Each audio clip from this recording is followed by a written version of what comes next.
Good morning, everyone.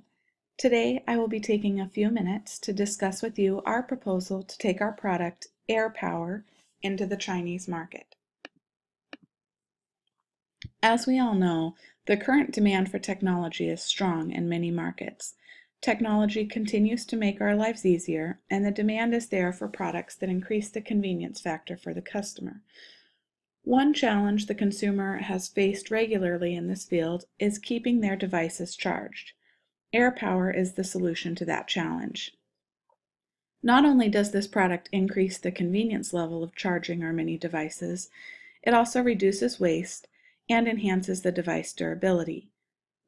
No longer are power cables necessary, and no longer are throwaway batteries a requirement. As you can see, this slide gives you a quick refresher regarding the wireless charging technology utilized by AirPower devices. Our product transfers power across air. As seen in the picture on the bottom right, a transmitter coil would, for example, sit on a desk while the receiver would be in your device. The AC electrical current induced in the transmitter coil excites the magnetic field, which then couples to the second receiver coil. On the bottom left picture, you can see our integrated subkits. New systems will be provided to the end consumer with the technology already in place, which we will have sold to the manufacturer. It is important to note that we make the integrated circuit, but the corporate customer has to put this onto a printed circuit board and integrate it into their own products, with other parts that we do not make, including the coils. There are three main marketable advantages to wireless power and to our product specifically. The main advantage being convenience. The consumer drops their phone onto their desk or phone cradle in their car and it automatically charges. Devices can be easily made waterproof and safer with wireless charging. And thirdly, devices become more reliable. With fewer mechanical components to fail, customer returns are lower and satisfaction is higher. The graphic on this slide shows a traditional pattern with early adoption of technology. In this case, the basic concepts date to over 100 years ago with Nikola Tesla, followed by a large chasm. Early adopters include those shown, and they are driving the infrastructure to cross the chasm and take this to the next stage of mass market adoption, when the product becomes a standard or a must-have. Key items necessary to crossing this chasm into mass market adoption are shown, consumer value, cost, efficiency, and size being among them. It's important to note here that industry standards have been a key challenge in this area. We have recently seen 3 standards merge into 2, with further rationalization expected. This will simplify the technology and give manufacturers a greater confidence to adopt a single standard.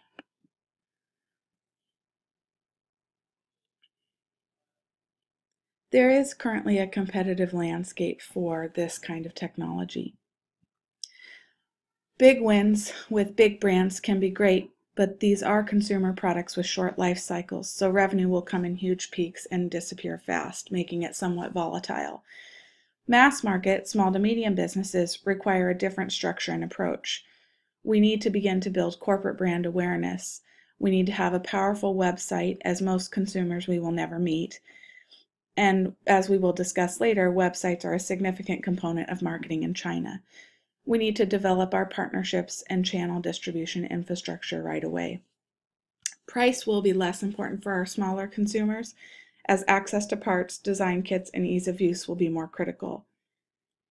The competitors mentioned above are much larger than AirPower, and they do have greater financial muscle, internal manufacturing, and brand recognition, so they may pose a challenge. However, they are large and will be bureaucratic and lack flexibility, giving us an advantage. While this technology has been around for a long time, 2015 is recognized as the tipping point for the adoption of the new technology. The chart on the right-hand side indicates a projected 1.6 billion units shipped in 2018. Cell phone application will drive the market and the infrastructure. Consumers buy the cell phone and then will go to a place that they can charge their phone. Wearable devices, for example the Apple iWatch, should soon adopt, as there are large advantages to wearable companies and that the unit can be sealed and waterproofed. This also makes it a great technology for outdoor device applications such as health monitors and fitness trackers. Big brand adopters are obviously important as well and will help increase consumer awareness of the product.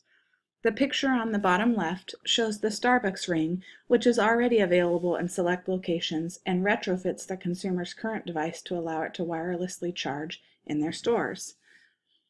IKEA, also a popular manufacturer with students and the younger generation, who also tend to be our early adopters, could expand the concept from bedside and desktop to coffee tables and into the kitchen. Car adoption will also be important as it adds a luxury convenience factor. Just drop your device in the cradle and it will begin to charge. So far, while the technology is catching on in the United States, market adoption in China has been slow. There have been no announcements from large cell phone companies, and there is no large Starbucks-type brand to help push the technology. Some smaller technology companies are reviewing this opportunity, but no one has yet taken the lead. There are currently no real figures available on adoption in China, but certainly major brands are not pushing at the same pace as in the US, EU, and Korea. We need to be positioned to ride the emergence of the mass market when hundreds of small startups will attempt to ride the adoption as soon as it comes. As with any international expansion, there are benefits and risks inherent in entering China. The benefits of penetrating the market include a large and growing population of consumers.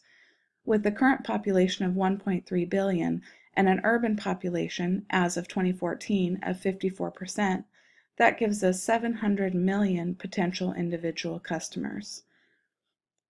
Currently, we would have a considerable first-to-market advantage. We would have the ability to achieve economies of scale within our own company by increasing our consumer base. And we would be able to learn and use China as a launching pad for other Asian Pacific regions. Establishing a base in the Asian Pacific region and utilizing the low labor costs as a benefit, we can continue to expand into other Asian Pacific areas. In this slide, we have tried to outline the current landscape of risks in China. Some of the higher risks include the operational risks. Currently, regulatory framework in China is a high risk for coming businesses. China has a cumbersome procedural process in starting a business and a not-so-fair process of enforcing contracts in cases of disputes. Intellectual property containment is also very high risk in China. Piracy and counterfeiting are prevalent in the collectivistic culture in China, and enforcement of anti-piracy laws are weak and do not stop local firms and individuals from copying technologies and starting competitive ventures. You can see the other risks briefly outlined on the slide. For our first international expansion, we feel it would be prudent to choose a low-risk opportunity. The best strategy to move forward with in China is a joint venture. This will help to mitigate our political, cultural, operational, and economic risks that we discussed previously. Ideally, we will partner strategically, with the location for the Chinese headquarters being Hong Kong. The Global Competitive Index, our pool of talented individuals to pull from in Hong Kong, is high, and while this means the cost may be slightly higher than other areas of China, it is worth it to mitigate our risks. Hong Kong is also a relatively easy place to do business, and we can tailor our product for local regulations, preferences, and necessities. In the graph in front of you, you can see the design and coordination of our value chain. All design of core IP-protected components will remain here in the U.S. This will allow us to keep our restricted and patented knowledge base for AirPower within headquarters or the core technology team, and allow for centralization of R&D activities. Design and production of non-IP components, assembly of products, distribution, and technical services can all be centered in Hong Kong. This lowers our liability of uncertainty, mitigates operational risks associated with regulatory framework, lowers our income tax, and allows us to utilize existing sales and distribution networks through an established partner. We'd like to move in a slightly different direction for tech support location, with Singapore being our first choice. Within Singapore, it is easy to find qualified staff with multiple language skills, and it's still in a time zone that would provide convenience to our consumers throughout the Asian Pacific region. Some background into marketing in China is relevant. One concern is the value proposition gap. Chinese consumers in the past haven't valued material items the way the Western world does. The challenge for AirPower as we move forward is to think outside of our normal marketing methodologies. Principles of marketing in business-to-business markets are less widely recognized in China than in more mature markets. Marketing is defined by many in Chinese businesses as consisting of only the promotion element of the 4 Ps in the graph in front of you. At worst, the marketing departments are seen only as spending departments. Superficial output is seen as poor substitute for the relationships that are so important in the Chinese culture and business environment. However, contrary to some Western markets, the salesperson is well respected in China. A good salesperson must be adept at forging not only relationships, but also friendships with potential customers. In many Western markets, conferences and exhibitions are seen as a waste of time and money. However, in China, these are seen as key for success. These events are an excellent way to make initial contact with customers and can be a good means to move a potential sales relationship forward quickly. They provide an opportunity to gain trust and ask questions. The Chinese value the establishment of face-to-face interaction and strong relationships. This is a Chinese concept known as guangxi. The concept of guangxi, that business relationships can transform into personal friendships, is highly valued, and Chinese business people consciously spend a great deal of time nurturing these relationships. China also has the world's largest online community. Chinese companies have websites and are increasingly using online and digital marketing as their principal means of communicating with customers. The graphic shows the preference of various forms of marketing in the Chinese culture. Our initial strategy for penetration into China includes immediate action towards capturing contracts with 3 types of manufacturers: cell phone and PC manufacturers, car manufacturers, and then within the listed high traffic segments, those including airports, shopping malls, chain restaurants, hospitals, schools, and libraries.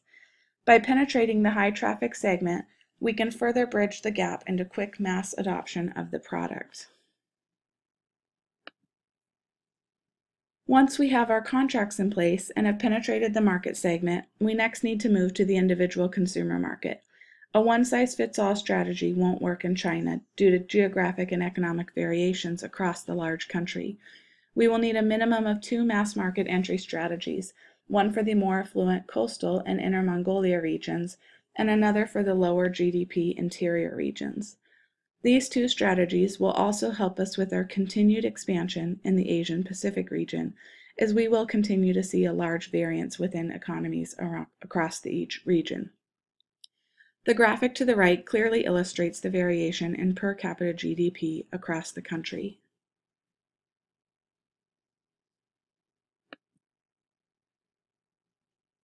In conclusion, AirPower is a quality product designed to meet the growing demand for wireless power.